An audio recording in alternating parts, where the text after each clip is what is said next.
चलो। श्री गोपाल कृष्ण चक्रवर्ती महाराज की जय।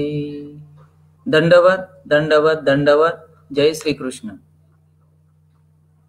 मानवा पंथ का अल्प परिचय इस प्रोग्राम में आप सबका सहर्ष स्वागत करते हैं। कल खतौली निवासी आदरणीय पूजनीय श्री बाबाजी गोपाल मुनि व्यास बाबा शेवलीकर बाबाजी ने एक विषय दिया था कि 13 अमनाय और अमनाय की परंपरा जरा विवेचन करे।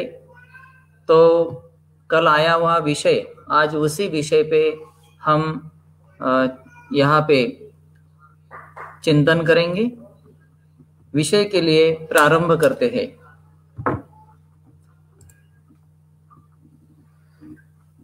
महानुभाव संप्रदाय की उत्पत्ति यानी शुरुआत महाराष्ट्र में हुई, लेकिन यह उत्तरी भारत में पंजाब और कश्मीर में फैला गया संप्रदाय है।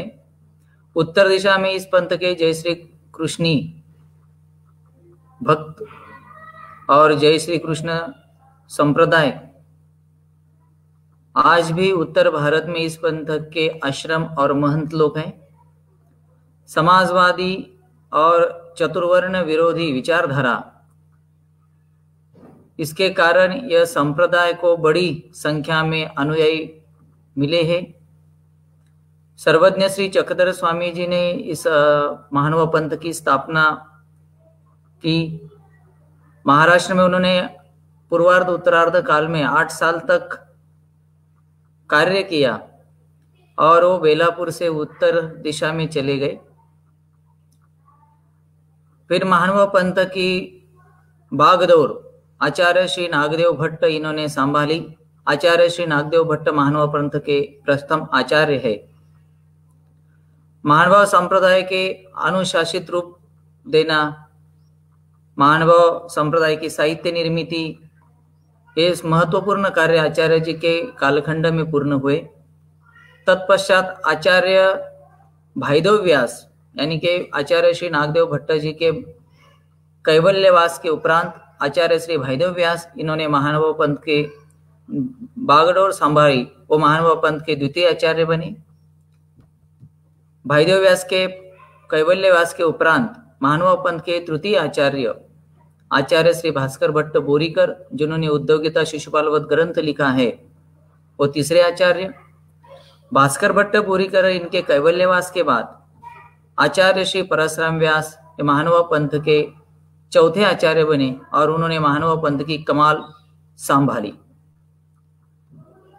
आचार्य श्री परशुराम व्यास चौथे आचार्य। इनके बाद महानुभाव पंथ में एक आचार्य की परंपरा न होते हुए 13 अमनाय महंत परंपरा की शुरुआत हो गई।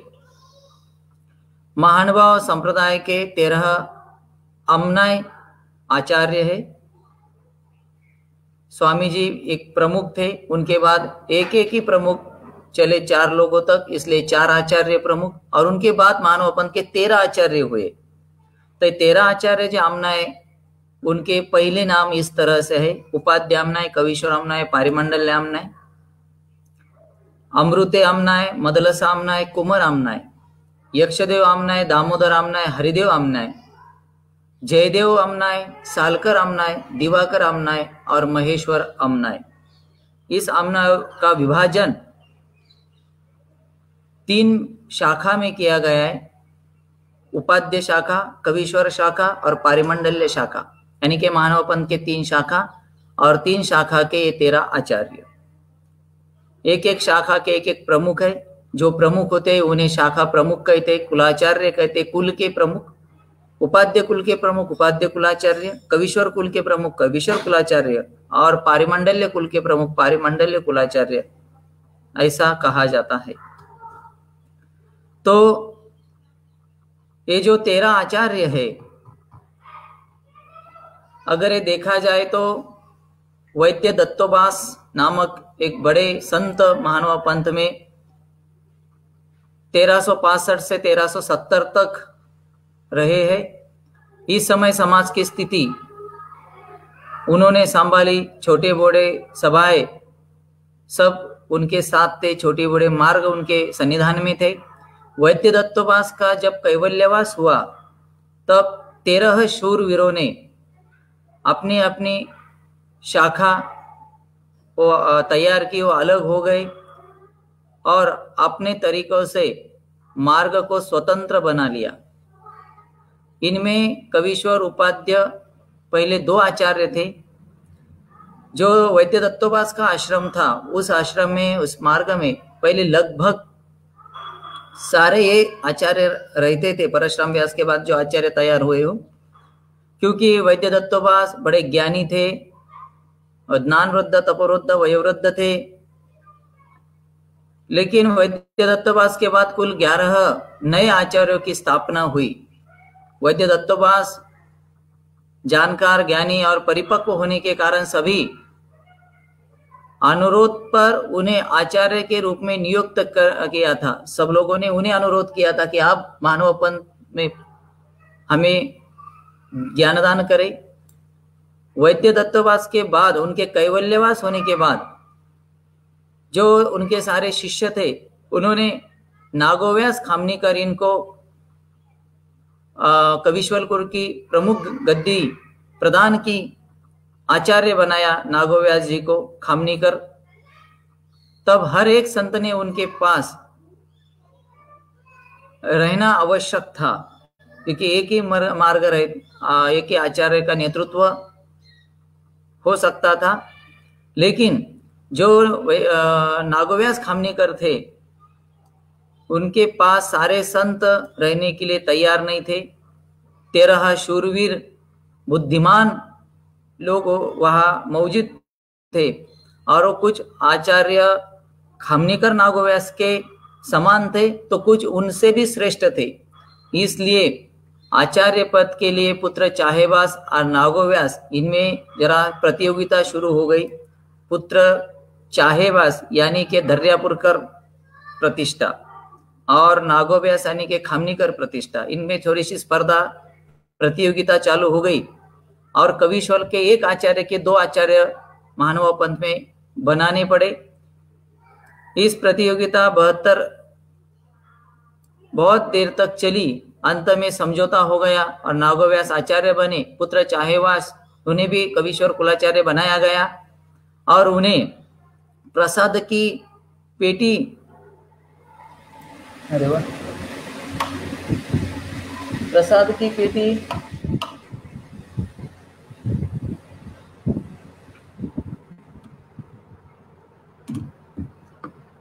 दर्यापुरकर अमनाए जो है, दर्यापुरकर कुलाचार्य जो है, उन्हें प्रसाद की पेटी दी गई और दाढ़ का जो कवीश्वर परंपरा में महत्वपूर्ण वंदन, वो दोनों विशेष जो है वो खामनीकर पीढ़ी में आ गए। तो इस प्रकार चिकित्सक जो अपने महानव पंथ के बड़े ज्ञानी लोग, शूरवीर लोग हैं, उनमें ये विभाजन हो गया। नतीजा वैद्य दत्तोपास के पास जो मंडली थी, वो उस मंडली ने ये जो खामनीकर नागोव्यास थे, इनके पास रहने के लिए कोई दिलचस्पी नहीं थी। और वैद्य दत्तोपास के आश्रम में बाकी 11 आचार्य लोग रहते थे, यानी कि 13 आचार्य है ना, तो बाकी के जो 11 आचार्य वो भी उनके पास ही रहते थे वैद्य दत्तोपास के। लेकिन अभी उन खामनीकर नागोव्यास इनके सन्निधान में रहने की कोई दिलचस्पी उन्हें भी नहीं रही और फिर उन्होंने स्वतंत्र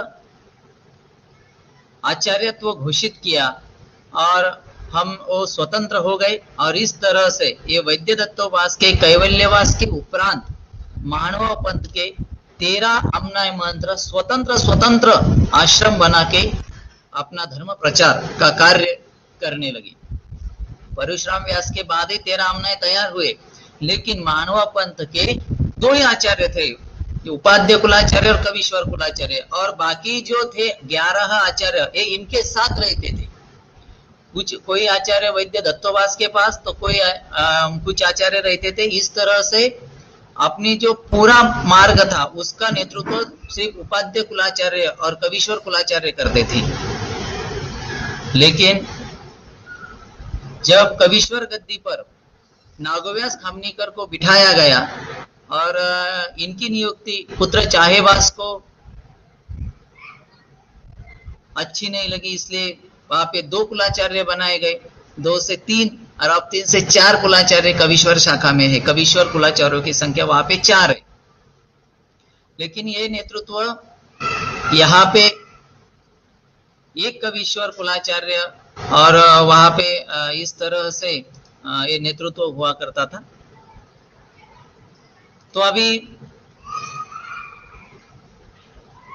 11 जो आचार्य थे उन्होंने भी अपने स्वतंत्र पीठ घोषित किए, और ये 11 और पहले 2 13 कवीश्वर और उपाध्याय आचार्य, इससे 13, इस तरह से 13 स्वतंत्र आमनाय स्वतंत्र धर्मपीठ महानुभाव पंथ के तैयार हो गए। महानुभाव धर्मपीठ के 13 स्वतंत्र पीठ तैयार हो गए। अब वो 13 जो पीठ है वो कुछ इस तरह से है। आनेराज व्यास यानी कि गोपाल पंडित, उनकी शाखा से भिवव्यास लासुरकर, मदलसा शाखा से यमराज जामोदेकर, चक्रपाणी शाखा से रानाईसा के शिष्य गोविंदराज गुंफेकर, महादेव शाखा से बालेराज मेहकरकर, कुमर रेमाईसा की शाखा से दूसरे कमलाकर मुनि, अमृते माएबास की शाखा से अमृते महानुभाव, वाकुड़े देव भट्ट की शाखा से दिवाकर पैठनकर, वाकुड़े देव भट्ट हरिभट्ट, वाकुड़े हरिभट्ट की शाखा से हरिदेव लोनारकर, दाई भट्ट की शाखा से दामोदर रुद्धिपुरकर, जाखोबा यक्षदेव की शाखा से यक्षदेव। ये ऐसे 11 आचार्य कवीश्वर उपाध्याय शाखा के साथ कुल 13 आचार्य स्वतंत्र हुए। इस 13 शाखाओं में ज्ञान की 13 परंपरा यानी कि अपने अपने स्वतंत्र टीका ग्रंथ, स्वतंत्र बंध, इस तरह का स्वतंत्र निर्णय, इस तरह का लेखन चालू किया। और ये साहित्य के लिए अच्छा हुआ। इस पूरे विद्वानों ने अपने अपने तरीके से हस्तलिखित पोथी लेने, अपने अपने जो उनका जो बूझ था, उनके पास जो ज्ञान था, उसके भी लिखन उन्होंने चालू कर दिया। और इस तरह से 13 आमनाय जो महंत थे उन्होंने अपने अपने बंध लिखे, भाष्य लिखे, महाभाष्य लिखे, और महानुभाव का वांग्मय समृद्ध होने लगा। ये जो आगे आपके के स्क्रीन पर एक पोथी यहाँ पे मैंने शो की हुई है, ये देखो, इस तरह ये महानुभाव साहित्य का लेखन होने लगा। ये हस्तलिखित है, उसी टाइम की है। और सकल लिपि में ये पोथी लिखी हुई है। ये आचार्य लोगों ने पढ़ाई देना चालू कर दिया। उनके सानिध्य में बहुत सारे लोगों की पढ़ाई होने लगी और हस्तलिखित निर्माण होने लगे। साहित्य के लिए अच्छी बात हुई। बंद, भाष्य, महाभाष्य लेखनों वहां पे चालू हो गया। और फिर अभी गद्दी दी गई, प्रतिष्ठा दी गई, तो उसके लिए सिंहासन उन्होंने अपने अपने नेता, अपने अपने आचार्य, जो शिष्य लोग थे वो अपने अपने आचार्यों की पूजा, उनका गुरु पूजन, और उन्हें भद्रासन पे यानी सिंहासन पे बिठाकर ये विधि अभी चालू हो गया, यानी कि महंती प्रतिष्ठा का विधि चालू हो गया। भद्रासन जो है वो वैद्य दत्तोबास के कालखंड से आया हुआ है। अब देखा जाए तो इस तरह से ये 13 आचार्य थे। अभी 13 आचार्यों ने अपने अपने फिर शिष्य खड़े कर दिए, और जो महंती है उसका विस्तार होने लगा। फिर उनके भाई, अमनाय महंत के भाई, अमनाय महंत के शिष्य, उनके शिष्य, यानी कि आपके पास होता है दादा परदादा, इस तरह से ये महंती का विस्तार होने लगा। और जो महानुभाव पंथ का एक ही आचार्य हुआ करता था, बाद में महानुभाव पंथ के 2 आचार्य होने लगे, कवीश्वर आचार्य, उपाध्याय आचार्य। उसके बाद महानुभाव पंथ के 13 आचार्य रहने लगे, और 13 के बाद अब 13 लोग आचार्यों के भाई वो भी आचार्य लोग, जैसे कि अब देखा जाए तो लेते हैं हम उपाध्याय आचार्य श्री वर्धनस्थ बाबा जी, और फिर उनके भाई धाराशिवकर बाबा, आचार्य श्री धाराशिवकर बाबा जी, आचार्य श्री पाचराउत बाबा जी, आचार्य श्री नायमबाज बाबा जी, आचार्य श्री सुकेनकर बाबा जी, आचार्य श्री पातुरकर बाबा जी, ये उस गद्दी के घर भाई और उनके भाई, इस तरह से इस बड़े महंती को भाई लोगों की परंपरा चालू हो गई, और हर एक आचार्य के शिष्य परंपरा चालू हो गई। फिर उनके शिष्य, जैसे अब हर एक आचार्य के किसी के 28 शिष्य है, किसी के 15 शिष्य, किसी के 125 गद्दी, इस तरह से उनकी गादी परंपरा विस्तारित होने लगी शाखा उपशाखाओं से। अब जो मुख्य आचार्य है उनका यहाँ पे हम जिक्र करेंगे शुरुआत में, जो 13 आमनाय महंत है, और उस 13 आमनाय महंत की पहले हम यहाँ पे देखते हैं वो कौन से 13 आमनाय महंत है। तो सबसे पहले कवीश्वर कुलाचार्य, जो कवीश्वर कुल का नेतृत्व करते हैं, वो कवीश्वर कुलाचार्य। यहाँ पे हम देखेंगे ये सारे उनके जो मठ मंदिरें हैं वहाँ की ये पूजाएं हैं जो आप देख रहे हैं। अब ये देखो कवीश्वर कुलाचार्य, आपको पता है पहले महंती जालिका देव में थी, आचार्य महंत श्री खमनीकर बाबा जी। अब ये महंती कनाशी में है, कवीश्वर कुलाचार्य बाबा, ये कवीश्वर कुल के प्रमुख है। और इनके साथ कवीश्वर कुल में कवीश्वर कुलाचार्य दरियापुरकर बाबा जी, कवीश्वर कुलाचार्य श्री विध्वंस बाबा जी, और कवीश्वर कुलाचार्य श्री खमनीकर कारंजेकर बाबा जी, ये भी इनके साथ है। कवीश्वर कुल के पूरे कुल के प्रमुख है, इसलिए इन्हें कवीश्वर कुलाचार्य कहा जाता है। ये 13 आमनाय में एक है, इसलिए खमनीकर बाबा जी अब एक हो गया। अब 2 उपाध्याय कुल है, 3 शाखा में, मैंने बोला था कि 13 आचार्य 3 शाखा में विभाजित किए हुए हैं। तो उपाध्याय शाखा, और उपाध्याय शाखा के जो आचार्य है वो 6 आचार्य, और 6 आचार्यों के साथ एक उपाध्याय कुलाचार्य है, और ये रनाइस में इनका आश्रम है। उपाध्याय कुलाचार्य आचार्य श्री बिडकर बाबा जी, रनाइस, जिला तालुका अंबरनेर, जिला जळगाव, महाराष्ट्र। तो ये उपाध्याय शाखा के प्रमुख आचार्य है। पारिमंडल्य शाखा तीसरी शाखा है मानव पंथ की, जिसका हम अनिराज व्यास, उनके मूल पुरुष है अनिराज व्यास। हाँ, अभी मूल पुरुष भी जरा याद करो।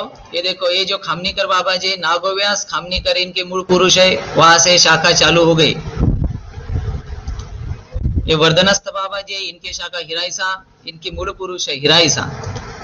ये पारिमंडल्य कुलाचार्य लासुरकर बाबा, इनके मूल पुरुष अनिराज व्यास, जिन्हें हम गोपाल पंडित कहते हैं। इनका आश्रम जालिका देव में है, श्री क्षेत्र जालिका देव, तालुका बुलढाणा, जिला बुलढाणा, नहीं तो फिर जिला जालना, महाराष्ट्र में जालिका देव आपको सबको परिचित है। वहां पे लासुरकर बाबा जी का आश्रम है। एक पारिमंडल्य कुल के प्रमुख है। अब 3 शाखाओं के 3 आचार्य पूरे। ये देखो, ये कवीश्वर कुल के आचार्य, कवीश्वर कुल के आचार्य, ये उपाध्याय कुल के आचार्य, और ये पारिमंडल्य कुल के आचार्य। अभी 3 कुल यहाँ पे आपको 3 शाखाएं आपके समझ में आ गई। अब आगे चलते हैं। इनके साथ महानुभाव पंथ में स्वतंत्र नेतृत्व करने वाले, इनके अंडर नहीं है, इनके साथ रहते हैं, लेकिन ये जो आचार्य लोग हैं इनका स्वतंत्र धर्मपीठ है। और आगे देखते हैं हम ये अमृते बाबा। अमृते बाबा एक कवीश्वर अमनाय है। परम पूज्य परम महंत कवीश्वर अमनाय आचार्य श्री अमृते बाबा ढानकी, यवतमाळ। यवतमाळ जिला में इनका आश्रम है।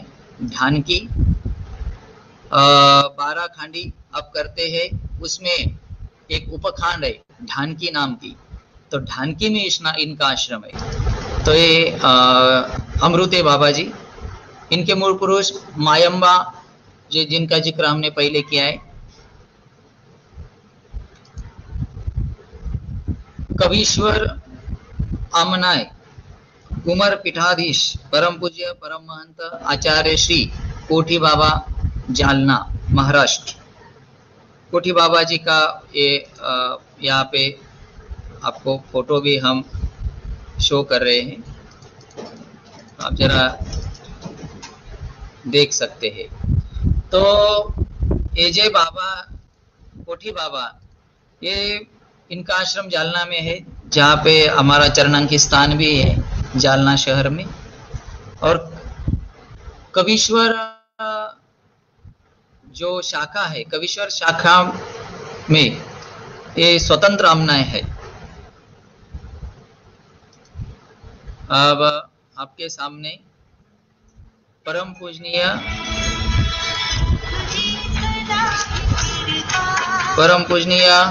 परम महंत आचार्य प्रवर कवीश्वर अमनाय मेहकरकर बाबा, मड, जिला बुल्ढाना, महाराष्ट्र। जालिका देव के पास इनका आश्रम है मड में। ये कवीश्वर कुल में स्वतंत्र अमनाय है। और एक बात याद रखो, 13 आचार्य स्वतंत्र आचार्य है और 3 शाखा में है। 6 कवीश्वर आचार्य, 6 उपाध्याय आचार्य और 1 पारिमंडल आचार्य, इस तरह से 13 आचार्य। अभी हर एक शाखा के जो प्रमुख है पहले उनका परिचय हमने करवा लिया, उपाध्याय कुलाचार्य, कवीश्वर कुलाचार्य, पारिमंडल कुलाचार्य। बाद में कवीश्वर कुल के जो आचार्य है उनका भी यहाँ पे परिचय चल रहा है। कवीश्वर कुल में कोठी बाबा का, अमृते बाबा का परिचय हुआ। अब है आचार्य मेहकरकर बाबा जी, मठ में इनका आश्रम है। और इस तरह से एक कवीश्वर अमनाय है। परम पूजनीय परम महंत कवीश्वर अमनाय आचार्य श्री गुम्फेकर बाबा, डोमेग्राम में इनका आश्रम है। भोकर वहां पे अपने रास्ते पे लगता है डोमेग्राम जाते वक्त। और एक कवीश्वर कुल के स्वतंत्र अमनाय है, इनका स्वतंत्र धर्मपीठ है गुम्फेकर बाबा जी। आगे चलते हैं। परम पूजनीय परम महंत कवीश्वर अमनाय आचार्य श्री जामोदेकर बाबा जी, गाजियाबाद। इन्हें आप पहचानते हैं, गाजियाबाद में इनका बहुत बड़ा आश्रम है। और इनके जो मूल पुरुष है वो मदलसा, और मदलसा से इनकी गादी शुरू होती है। और इस तरह से एक कवीश्वर अमनाय है। कवीश्वर शाखा के अमनाय है, लेकिन एक स्वतंत्र धर्मपीठ है इनका भी। और हर एक अमनाय को अपनी अपनी शिष्य गादियाँ होती है, कोई भाई गादी होती है उनको, जैसे ये जामोदकर बाबा जी के भाई हर्षिकर बाबा जी।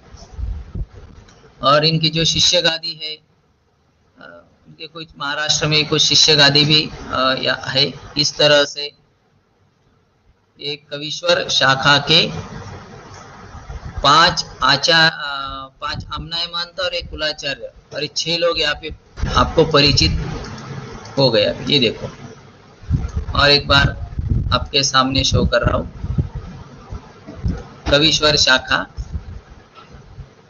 कवीश्वर शाखा के कुलाचार्य, बाद में कवीश्वर शाखा के आचार्य भी। तो इस तरह से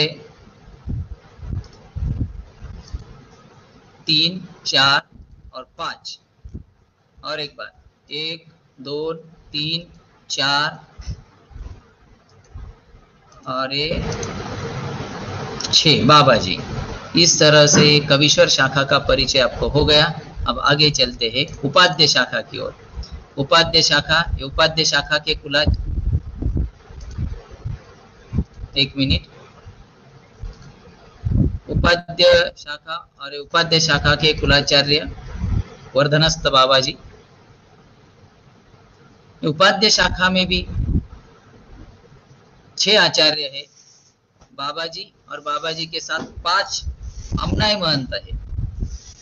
ये देखो अभी उपाध्य शाखा के आमनाय महंत, परम पूजनीय परम महंत उपाध्य आमनाय आचार्य श्री लोनारकर बाबा, बुल्ढाना।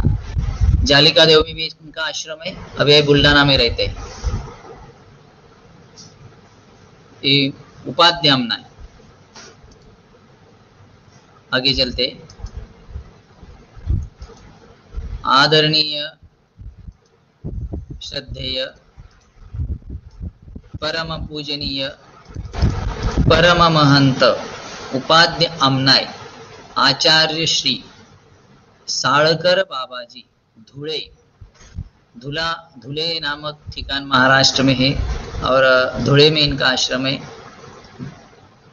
डिस्ट्रिक्ट प्लेस है धुला, नंदुरबार के पास आता है। ये बाबा जी अपने उपाध्य आमनाय है। जालिका देव में भी इनका आश्रम है। चलो आगे चलते,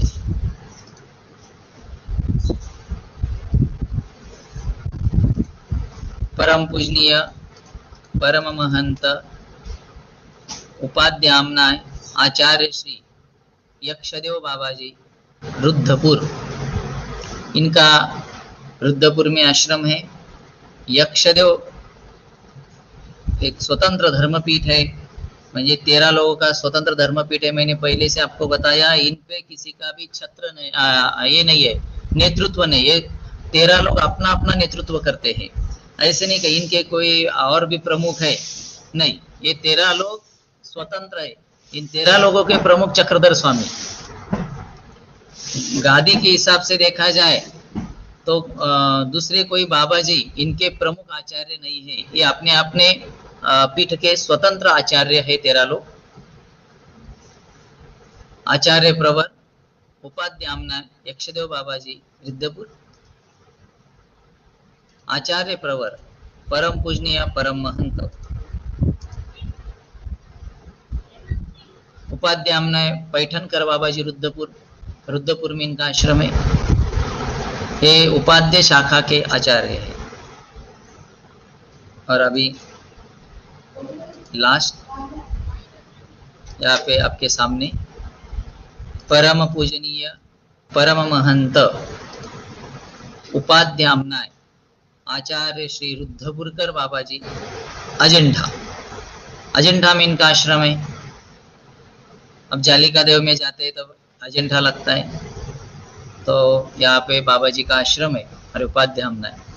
इस तरह से उपाध्य शाखा के 6 आमनाय, कविश्वर शाखा के 6 और पारिमंडल शाखा के 1, ये हो गए 13 आमनाय महंत, और 13 के 13 प्रमुख आमनाय महंत है।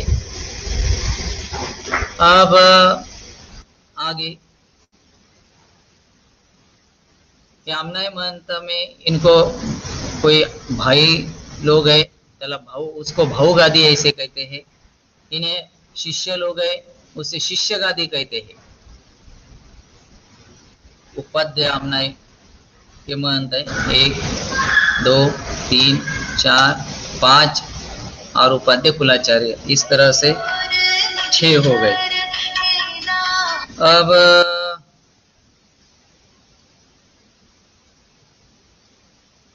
की परंपरा, ग्रंथों की परंपरा है, बंदों की परंपरा, भाष्य महाभाष्य जैसे जामोदकर जी पीठ के बंद है, अभी ये बंद प्रकाशित होने चाहिए। अपने ये जो आचार्य लोग हैं इन्होंने अपने अपने पीठ के जो बंद है, भाष्य है, महाभाष्य है, अगर उसको प्रकाशित करते हैं तो महानुभाव साहित्य में प्रकाशित ग्रंथ में और एक तरह से नव चैतन्य निर्माण हो जाएगा।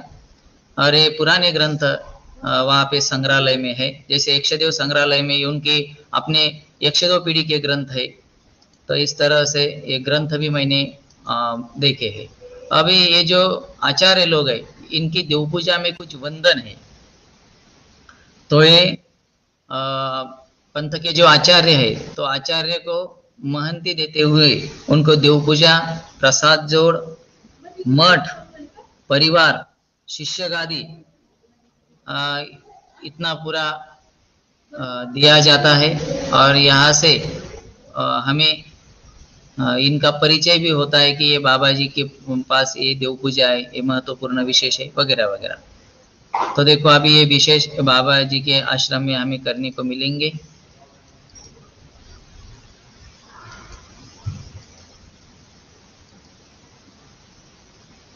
पातुर्डी गुम्फेकर बाबा जी, आचार्य प्रवर गुम्फेकर बाबा जी भोकर में, उनके आश्रम में पातुर्डी है। राजमठ का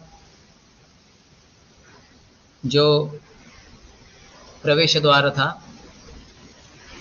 वहाँ पे सुतार को आचार्य नागदेव जी ने बुलाया और उम्बरवट निकाला।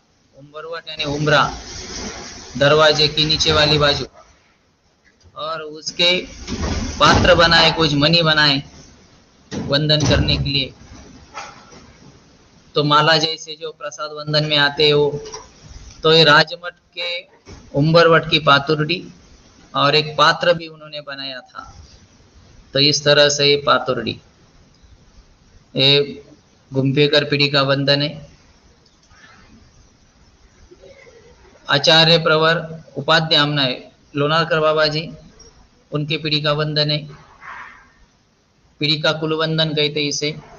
ये जो कुलवंदन है ये पोपड़ फोड़ना, अड़कित्ता, जिससे सुपारी जो होती है, जो पोपड़ होता है उसे विभागा जाता है। तो ये पोपड़ फोड़ना लोह का है। यहाँ पे आप जरा देख रहे हैं, ये देखो लोह आपको दिखता है। आज यहाँ पे सिर्फ देखो, मत्था मत रखो, दंडवत आपको भगवान को करना है, बाद में करो। आपके जो प्रसाद सेवा यहाँ पे हो रही है ऐसा समझो। पोपड़ फोड़ना लोह महत्वपूर्ण विशेष इसमें है। ये भी उसी बाबा जी लोनारकर बाबा जी के पीढ़ी में ये विशेष है। गोपाल आश्रम बुल्डाना। अब आगे देखो, पातुर्डी, इसका ये जो लोह है नमस्कारी है।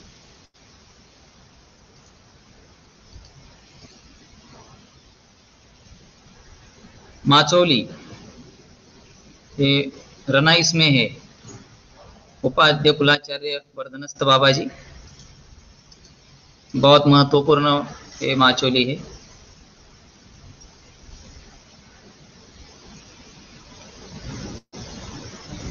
इसमें सुवर्ण, तांब, लोह और सारे जगह के विशेष है। ये देखो, ये आपको दिख रहे होंगे, ये रेड वाले विशेष, ये रामटेक से, दोनों भी रामटेक, संधि भोगराम, कोटा भोगराम, और ये मणि भी नमस्कारी है। देखो यहाँ पे ये गुढ़ा, पिवळ तळोली, ये देखो क्षत्रखाज, छिन्नस्थली, राजमठ का ओटा, काष्ठ, पूरे महत्वपूर्ण विशेष यहाँ पे है। कि बहुत महत्वपूर्ण प्रसाद वंदन से जो लाभ होता है वो इस माचोली वंदन से होता है। ऐसी ये माचोली है, आप देख रहे हैं इस तरह से। ये कवि उपाध्याय कुलाचार्य बाबा जी, इनके आश्रम में है, इसको वंदन है। भांडे भेदन का विशेष है, 2 ग्राम का भांडे भेदन।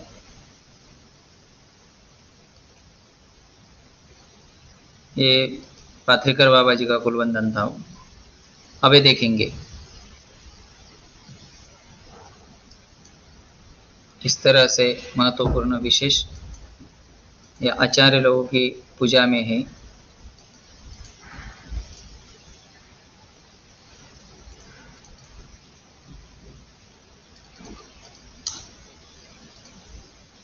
वज्री,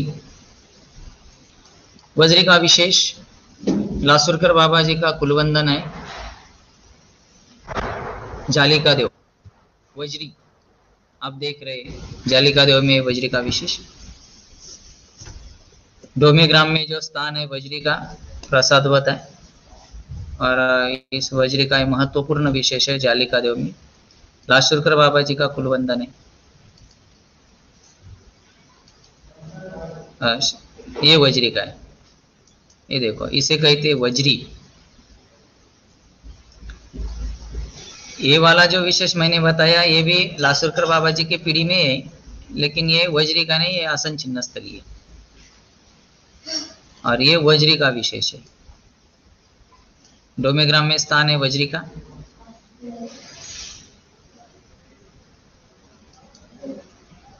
आदित्याच्या देवळी गोसावे अवस्थान, और गोसावी सर्वज्ञ श्री चक्रधर स्वामी को वज्री बनाते हुए महदाइसा ने देखा। आचार्य नागदेव जी को बुलाने के लिए गई। आचार्य जी आए, उन्होंने देखा, स्वामी जी को पूछा महदम्बा ने क्या बना रहे जी? महाराज बोले वारी तुरुंग मत, यानी पे जल पे चलने वाला घोड़ा। और ये बहुत महत्वपूर्ण लीला, महदम्बा ने आखिरी सांस तक इसी लीला का स्मरण करते करते हुए अपना देह त्याग किया नवगांव में। जिस नवगांव में अभी सुखमुनि दादाजी के ओर से पेंटिंग का काम पूरा हुआ है, तो ये नवगांव, महदाइसा और बेलापुर में जो वज्री है, इस वज्री का ये विशेष जालिका देव में उपलब्ध है। ये लासुरकर बाबा जी के पीढ़ी का कुलवंदन है। ये जो मूर्त है ये भी लासुरकर बाबा जी के कुलवंदन है वहाँ भी। ये देखो बहुत महत्वपूर्ण मूर्त है। इस मूर्त को अलंकारों से भी सजाया गया है, और आप देख रहे हैं, मुझे बड़ा अच्छा लगता है कि आप लोग बहुत अच्छे धार्मिक लोग हैं और अच्छे भक्त हैं, मैसेज भी करते हैं हमें, कुछ पूछते भी हैं, तो कोई बात नहीं। यहाँ पे बारिश हो रही है, लाइट गई।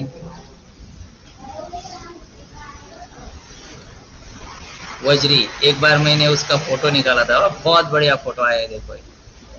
बाबा जी को मैंने बोला बाबा जी जरा मुझे वज्री का पूरा फोटो दिखाओ, कभी मैं सिमरन करते वक्त लीला स्मरण करते वक्त देखूं वज्री किस तरह की होगी। इस तरह से वज्री का विशेष है। अपने श्रीकर से महाराज ने इसे बनाया है, सर्वज्ञ श्री चक्रधर प्रभु ने। बहुत महत्वपूर्ण विशेष है वज्री। तो ये विशेष को मैंने अपने हाथों में लेकर वंदन किया, ये डब्बी से निकाला, बाबा जी को मनाया और एक फोटो निकाल लिया। मुझे पता था कभी वक्त आएगा तो पंजाब के भक्त को भी दिखाना पड़ेगा, तो आज आप देख रहे हैं। अंबिनाथीचे तांबे, उमाई साथ साथ सौरंग। तो इस तरह से आपको विशेष वंदन यहाँ पे जो लीलाएं थी वो भी बताई, और जो महत्वपूर्ण विशेष अमनाय महंत की पीढ़ी में है वो विशेष भी आपको बताए हैं। जो अमनाय महंत है, वो अमनाय महंत के नाम आपको बताए, उनका परिचय बताया, कहाँ उनका आश्रम है, और इसी के साथ साथ माँ तेरा अमनाय महंतों की परंपरा, ये विषय यहाँ पे पूरा करते हैं। आप सबको दंडवत प्रणाम करते हैं और आपकी रजा लेते हैं। बोलो गोपाल कृष्ण महाराज की जय। दंडवत दंडवत दंडवत। बहुत बहुत धन्यवाद दादाजी। सच में आज आपने एक सविस्तर और गहन तरीके से और साक्ष्य के साथ इस विषय को समझाया है जी। पीपीटी प्रेजेंटेशन जिसे हम कहते हैं इस मॉडर्न युग में, उसके साथ आपने समझाया है। इसके लिए काफी मेहनत लगती है और आप साहित्य के दृष्टि से और लोगों को समझाने के दृष्टि से, दोनों दृष्टि से काफी मेहनत करते हैं, वो हमें जरूर यहाँ से पता है। आपके जो भाव है कि लोगों तक गहन और सीधा ज्ञान पहुंचाया जाए, लोग भी काफी उत्सुकता से आपको सुनना चाहते हो, देखते भी है। जो 13 हमने अभी आपने जाने और समझे, उन सभी की मुलाकात महानुभव न्यूज टुडे ने ली है। इस बात का भी जिक्र दादाजी को करना चाहिए था, लेकिन मैं आपको बता देता हूँ। अगर आपको उनके जीवन के बारे में पूरा जानना है या फिर वो पंथ में कैसे आए, तो हमारा विशेष कार्यक्रम है जिसे वाट कैवल्य के नाम से सारा पंथ जानता है। उस वाट कैवल्य नाम को आप सर्च कर सकते हैं यूट्यूब में, और सभी बाबाजी लोगों का जीवन चरित्र आप जान सकते हैं कि वो महानुभव पंथ में कब आए, कैसे आए, क्यों आए, क्या प्रसंग था। एकाएकी कोई भी संन्यास नहीं लेता है, ये आप बात जरूर ध्यान में रखना। तो उनका उनके ऐसे क्या विशेष चीज आ गई थी, तो आपको काफी जानकारी वहां से मिलेंगी। और काफी ज्यादा जानकारी अभी दादाजी ने भी दे दी है प्रसाद के साथ और आमनीय महंती के साथ। तो हम समझते हैं कि हमारा यह आज का सत्र काफी सफल हुआ। यहाँ पे कमेंट भी आ रही है कि सुंदर देव पूजा पाहायला मिळाली, और उसी के साथ साथ वज्री की लीला भी आपसे पूछी जा रही है, जो कि शायद दादाजी ने बता दी। लेकिन फिर भी मैं दादाजी से कहूंगा, पूछी जा रही है तो आप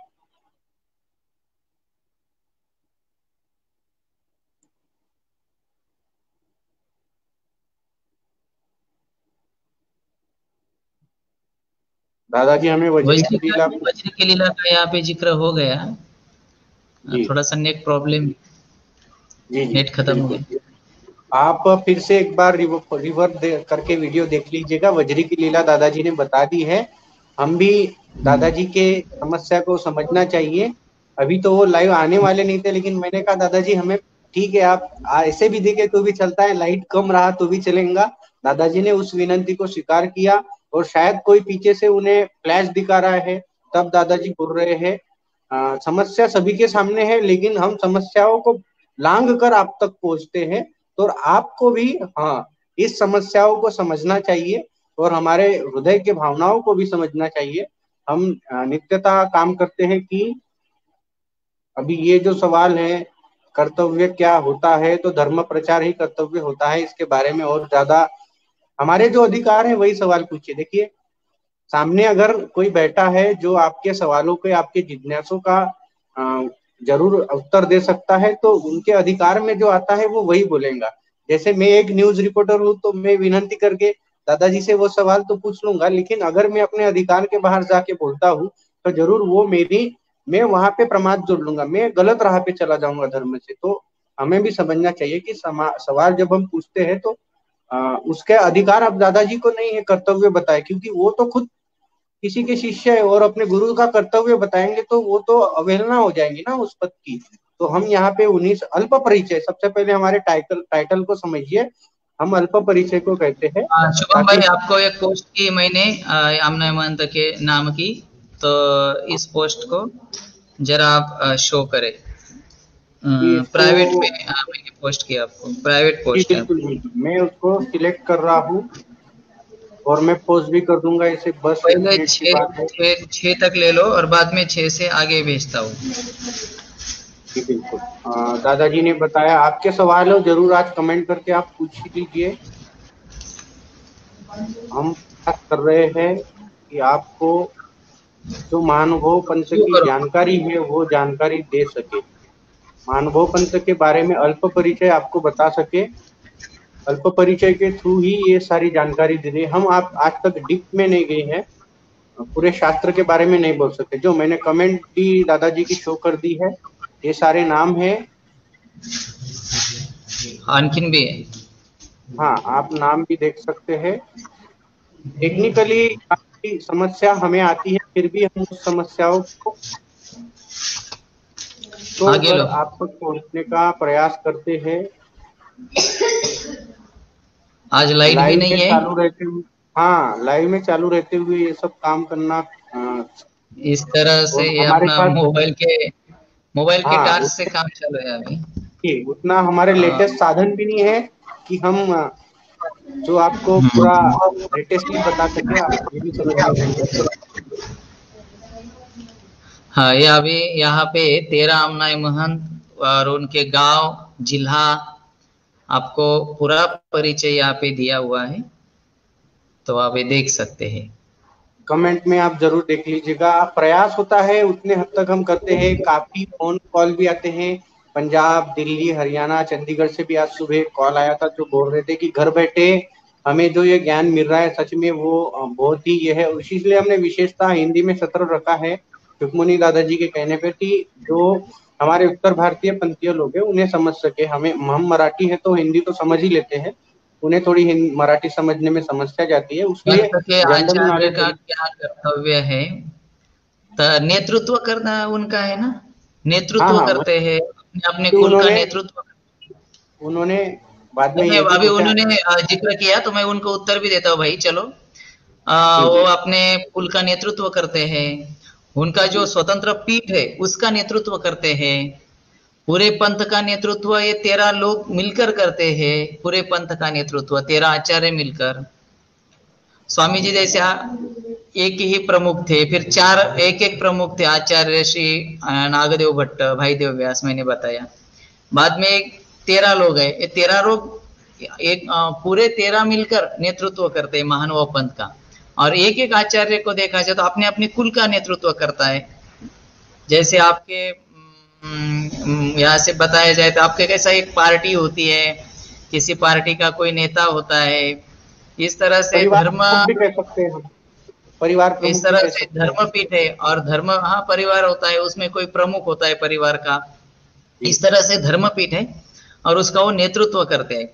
उसमें उनका और भी कुछ कार्य होता है, जैसे अपने कुल में कितने लोग हैं, अपने कुल के कौन से महंत और उनके आश्रम कहाँ पे है, और कुल की देव पूजा की व्यवस्था, उसके उपरांत एक आधा भेटकाळ सोहरा अपने कुल का, और अपने हर एक उसके कुल में जो पोथी आती है, यानी कि ग्रंथ संपदा जो है, जो हस्तलिखित है, उसका पुनर्मुद्रण करना, प्रकाशन करना, बहुत वो जो साहित्य का जतन करना, ये काम वो लोग करते हैं, चालू है।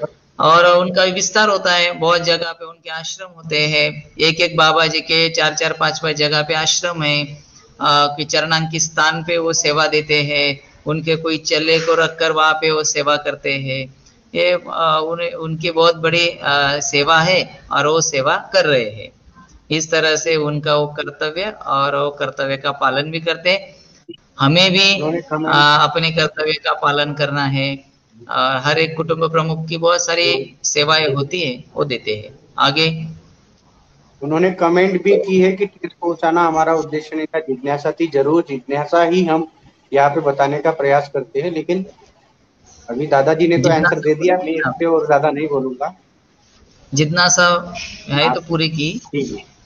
चलो ठीक आप यहाँ पे समाप्ति करते हैं, वक्त बहुत हो ठीक। गया, 5:15 हो गए। धन्यवाद दादाजी। पापो हम पाप कर्मा हम, पापात्मा पाप संभव, त्राहि मां कृपया देव, शरणागत वत्सल, शरणागत वत्सल। श्री गोपाल कृष्ण चक्रवर्ती महाराज की जय।